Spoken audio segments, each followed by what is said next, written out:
नमस्कार विद्यार्थी मित्रांनो, मी नितेश आपल्या सगळ्यांचं स्वागत करू इच्छितो आपल्या यूट्यूब चॅनल एक्झाम वाडीवरती।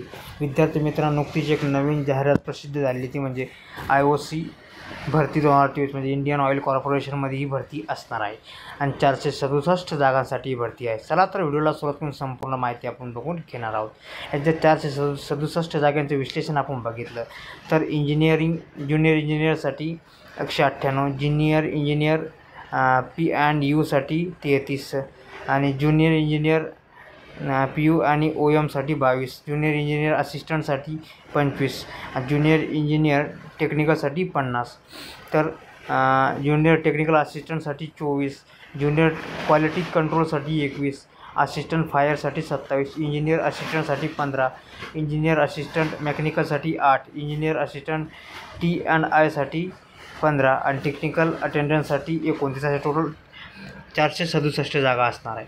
आणि याची वयाची अट जी असणार ते असणार 31 जुलै 2024 रोजी आपलं वय 18 ते 26 वर्षापर्यंत जर असेल ओपनच्या विद्यार्थ्यासाठी, आणि SC ST साठी 5 वर्ष सूट, तर OBC साठी 3 वर्ष सूट यामध्ये देण्यात आलेले आहे।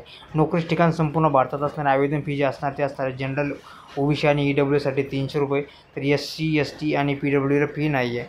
आणि ऑनलाईन अर्ज करण्याची शेवटची तारीख 21 ऑगस्ट 2024 पर्यंत तुम्ही आवेदन करू शकता।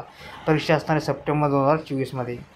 त्यानंतर जर आपण सेक्शन अर्थ जर बघितली विद्यार्थी मित्रांनो, तर जर बघितलं तर जनरलसाठी 50% लागणार आहे, तर SC ST PWD साठी 45% गुण जर असेल तर तुम्ही त्याला अप्लाय करू शकता। पद नंबर 1 साठी लागणार आहे इंजिनिअरिंग किंवा डिप्लोमा, पद नंबर 2 साठी सुद्धा इंजिनिअरिंग किंवा डिप्लोमा, पद नंबर 3 साठी सुद्धा इंजिनिअरिंग किंवा डिप्लोमा, पद नंबर 4 साठी सुद्धा इंजिनिअरिंग किंवा डिप्लोमा, पद नंबर 5 साठी सुद्धा इंजिनिअरिंग किंवा डिप्लोमा त्यामध्ये लागणार आहे। तर पद नंबर 7 साठी लागणार आहे BSc, पद नंबर 8 साठी 10वी आणि तुमचा कोर्स झालेला पाहिजे, तसंच 1 वर्षाचा अनुभव तुमच्याकडे पाहिजे। पद नंबर 9 साठी 50% गुणासह इंजिनिअरिंग पास पाहिजे, पद नंबर 10 साठी 50% गुणासह इंजिनिअरिंग डिप्लोमा मेकॅनिकल अँड ऑटोमोबाईलमध्ये पाहिजे, पद नंबर 11 साठी 50% गुणासह इंजिनिअरिंग किंवा डिप्लोमा तुमचा इलेक्ट्रॉनिक्स आणि कम्युनिकेशन किंवा इलेक्ट्रॉनिक्स आणि टेलिकम्युनिकेशन यामध्ये झालेला पाहिजे। तर पद नंबर 12 साठी 10वी उत्तीर्ण आणि ITI जर असेल तर तुम्ही त्याला अप्लाय करू शकता।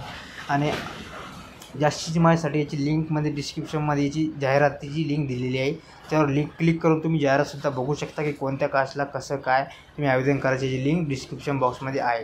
तर तुम्ही याला पात्र असेल नक्की याला अप्लाय करायला विसरू नका। आणि हा व्हिडिओ जर तुम्हाला आवडला असेल लाईक आणि शेअर करायला विसरू नका। आणि तुम्ही जर एक्झाम वाडीवरती नवीन असेल तर कृपया याला सबस्क्राईब करायला सुद्धा विसरू नका। जय हिंद, जय महाराष्ट्र।